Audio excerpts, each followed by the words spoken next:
Let's check in with Joseph Lindsley in Ukraine. Let's see, where was this from? It's a story about, it's from The Guardian. The headline, "We knew in 2011 Putin would attack Ukraine," says Bill Clinton. Joe. Little fucking Joe Lindsley. Joe Lindsley is quickly becoming an American treasure in broadcasting. Welcome to Ukraine Bank.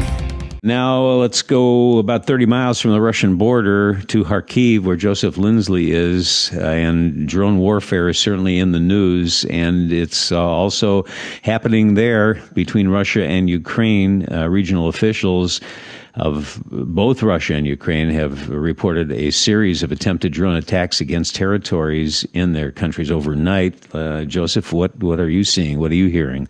Well, Bob, good afternoon from Kharkiv. And that cruise sounds like a nice thing to do. To travel to Ireland would be great. And but I would rather be here 30 miles from Russia than on that massive cruise ship, for sure. The smaller one sounds better.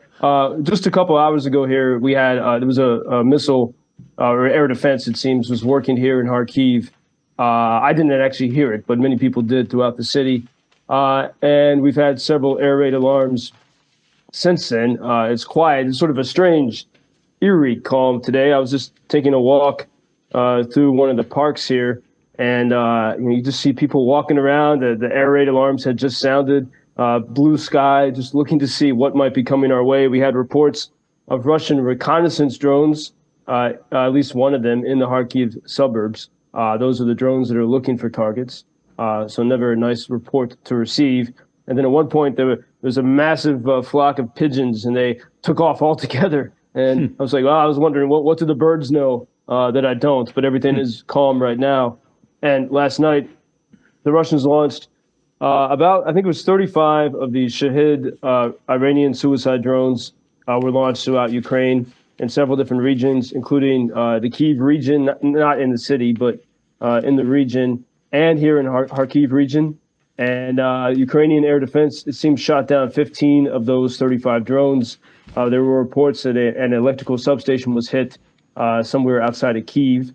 And, indeed, the drones, I mean, it's a key, this is one of the hallmarks of the war is drone warfare. I'm in touch with frontline soldiers to whom we've been able to get supplies of these FPV drones. They cost about $570 each, and they're intended just to take out a large piece of Russian equipment. And so if it's successful, a $500 drone could theoretically destroy a $15 million rocket launcher or a multi-million-dollar Russian tank. There's a lot of that happening, and then it's kind of got missed in a lot of the news recently, and I've neglected to talk about it. But in the past couple of weeks, Ukrainians have sent drones into Russia, deep into Russian territory, and they've been able to hit major Russian oil depots, including one that is near St. Petersburg, Russia's second city, and more than 1,000 kilometers from the Ukrainian border.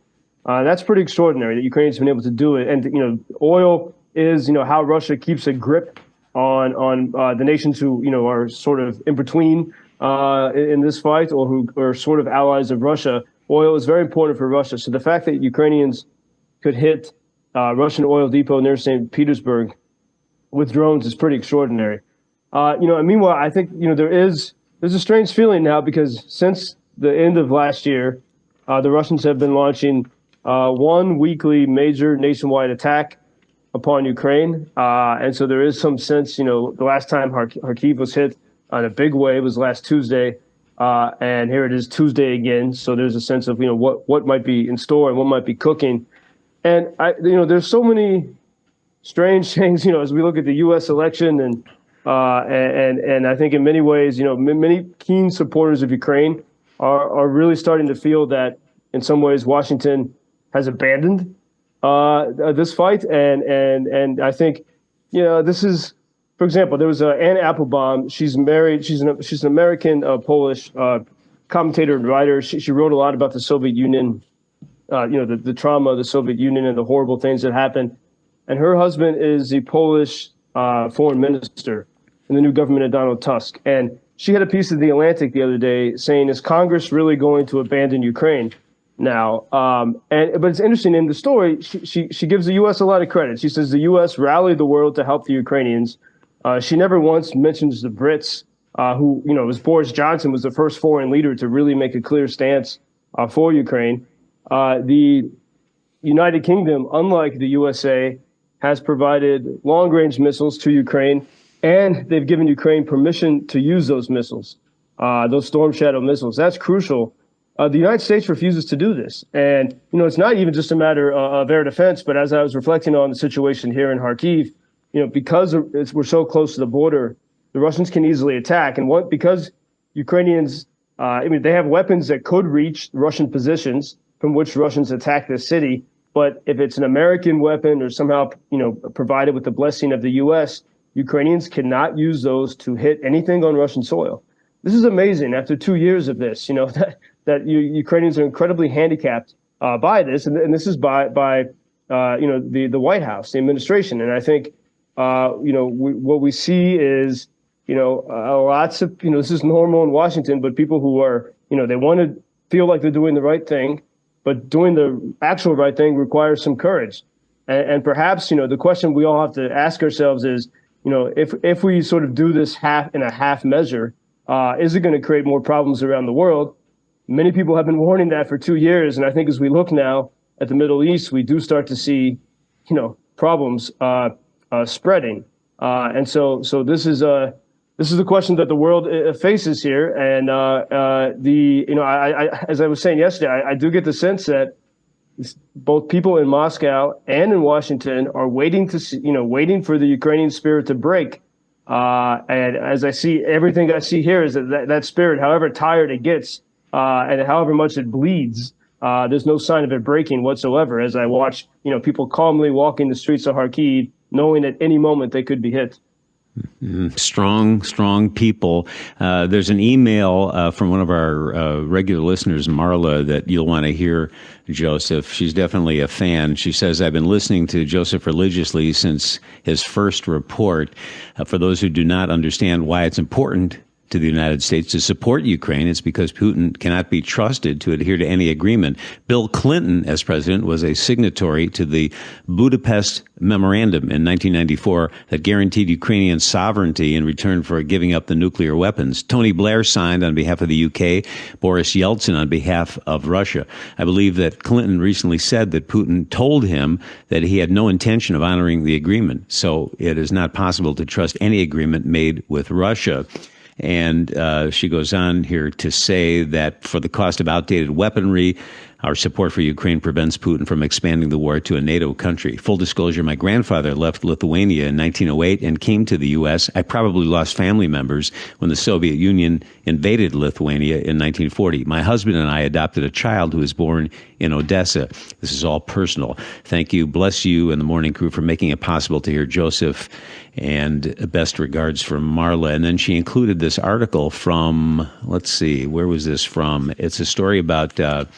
it's from The Guardian. The headline, we knew in 2011 Putin would attack Ukraine, says Bill Clinton. Pretty interesting, isn't it? Yeah, thanks to Marla for reminding everyone of that history, the Budapest Memorandum. And actually, Bill Clinton said after the full-scale invasion in 2022 that he regrets you know, being part of that. And it was too naive.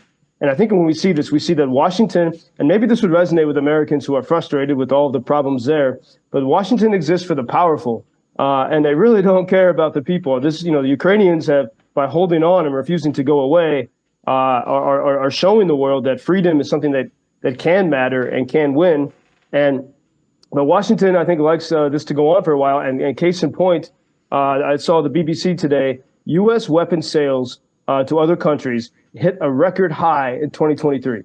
So United States, the elite folks are doing incredibly well. And they have an interest in keeping this going on for a long time and keeping the world afraid so other countries buy weapons while not getting the weapons to Ukrainians to put a stop to this.